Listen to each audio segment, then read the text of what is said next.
South Africans come here, let's address the elephant on the beach here in Cape Town. People, what is the Islamic Revolutionaries God Mahdi 110.3 doing here in Cape Town? We're not about that war games. I mean, Russia and China and Iran. Okay, I'm okay maybe with Russia and China, but Iran are both here on our shores, people. We already have beef with America if you don't know. We didn't get nothing of what the 16 countries get, that billions there from America in aid, which means that there's something bigger that's coming. But why are we getting involved? This is almost like Helen Ziller and Gayton McKenzie spend a weekend together and they just discuss politics. That's the same thing basically what's happening here. But no, in the meanwhile, a Russian oil tanker was actually taken while their shadow unit is here in Cape Town. So while their backs are turned, America took a whole oil tanker. Cape Town is not getting involved in our wars, okay? We are about the views, the Duck Merrims, Party, Black Label, and Braai. That's us. So they must take all of these subs and stuff, take a day to Johannesburg or park a day. If there's a beach, or find a beach, or take a day to Durban Day or something, they let them figure it out. Stop involving us. Cape Town, we are not with the wars and the stuff. We peaceful people. Take your subs and stuff and go park a day in Eastern Cape or KwaZulu-Natal or... Yo, what's up, South Africa? Iran is burning and South African government's knees is buckling in. Make sure you hit the subscribe button as well as the notification, just so that every time we post, you are up to date with what's happening here on Common Sense. Now let's get into it. We all know for a fact that the BRICS nations has decided to show off their ships that they have by all gathering in Simonstown here in South Africa. And the South African government has decided this is bad timing because of what's happening in Iran, as well as their relationship with America. Now, this is very interesting. I'm going to show you all of that right here on the show.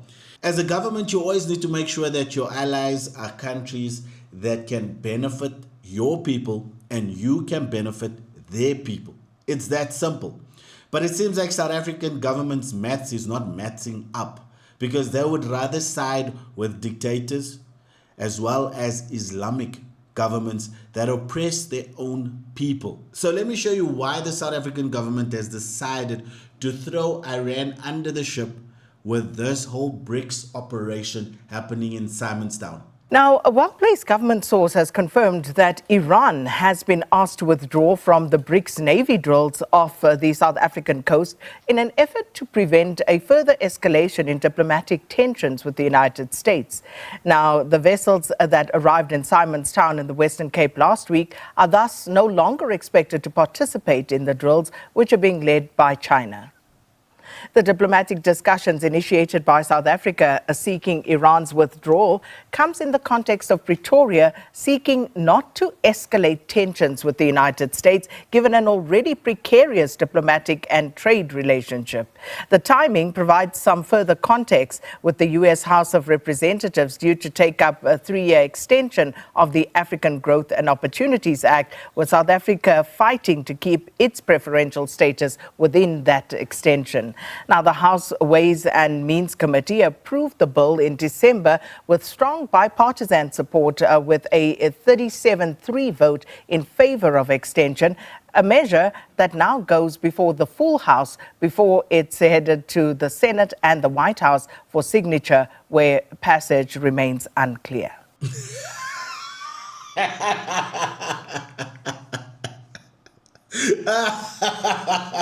The South African government backstabs Iran because they know for a fact that America is the second largest trading country with South Africa.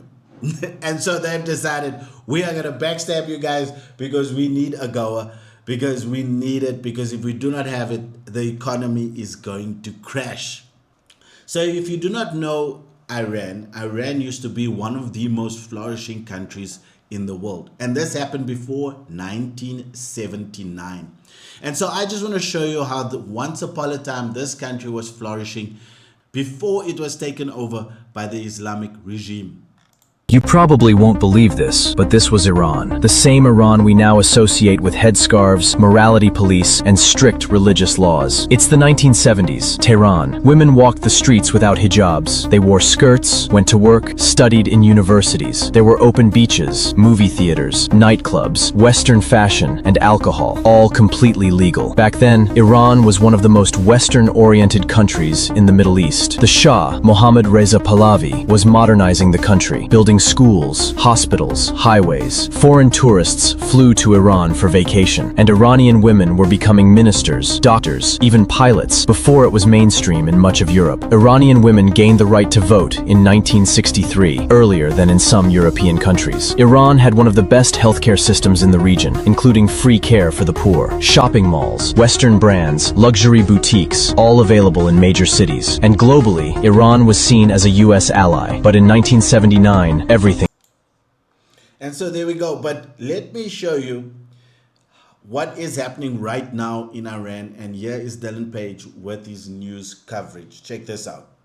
Is Iran next? The country's 92 million people are heading into their 6th day of an internet blackout. Their currency has collapsed to zero against the dollar. International calls and even electricity has been shut down in certain areas. Protests have spread to over 100 cities and all 31 provinces in the country. But as the crowds grow, so too does the loss of life. Footage, which we can't show on here, shows body bags lining the streets outside morgues in Tehran. At the low end, estimates say 650 have been killed so far. At the high end, some estimates are into the thousands. But this seems to have only angered people more because in a stunning show of dissent at a funeral for those killed, where usually the ceremony would include chants of "There is no God but Allah," instead they were replaced with chants "Death to Khamenei," the country's supreme leader. So, is Iran next? Well, yesterday, the regime responded with an emphatic no. They decided to fight back and organize huge pro-government rallies attempting to show the world they still have support. And keep in mind, the current regime has been in power for over 3 decades, and they have faced even bigger protests in the past, but every single time they have weathered the storm. But one could argue the main difference now is they've never faced the Great Orange Storm. Trump has threatened military strikes. He's announced 25% tariffs on any country doing business with Iran. And he did just snatch a country's leader out of his bed in the middle of the night. So we are in unprecedented times. But Iran is very different. They've literally said they are prepared for war if that's what it comes to, and the US intervenes. But it's also not just the US. Protests have erupted in countries around the world in solidarity with the people of Iran. And so, for now, the world watches and waits to see. So this is a video that went viral on X as well on other social medias, is of this young Iranian woman lighting up a photo of the dictator himself and lighting her cigarette. But this photo went viral. But I want to show you this video. از اون ور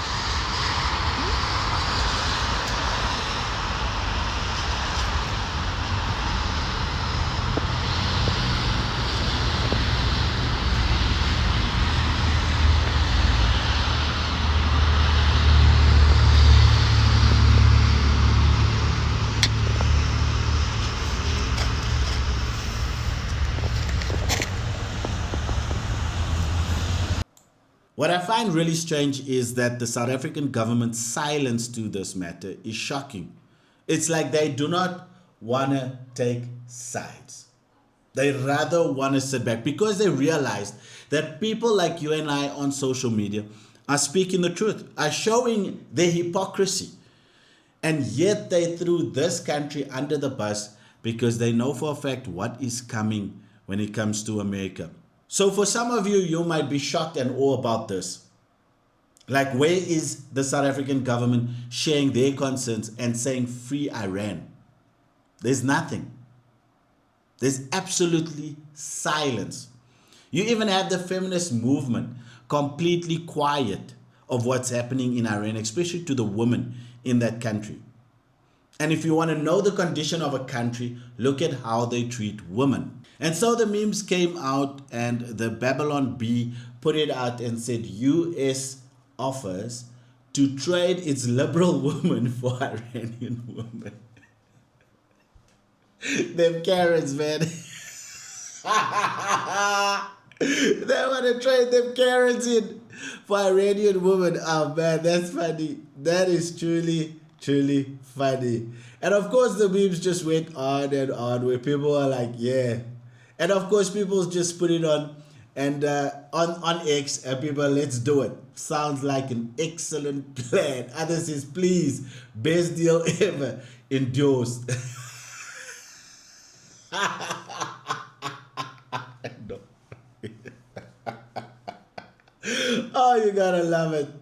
And you got Scott involved. If you get Scott involved, you know it's over. You gotta get Scott involved. Come on, man. 5 for 1. There we go. It's a social media, you have to get involved. And so social media will show you that, man, we will find the humor in the disaster. But I will say this to the Iranian people. I pray that you will be free from the Islamic regime, that you continually protest for your freedom. Because at the end of the day, the purpose of a government is to protect you, is to make sure that those that do evil get punished and that those that do good get protected. And so, South Africa, this is a good lesson for you and I, because it just shows once again that the South African government will choose a bunch of losers as allies instead of the nations that are winning, that are prospering, and getting involved and playing a part so that the South African people can prosper. South Africa, have a fantastic day. God bless.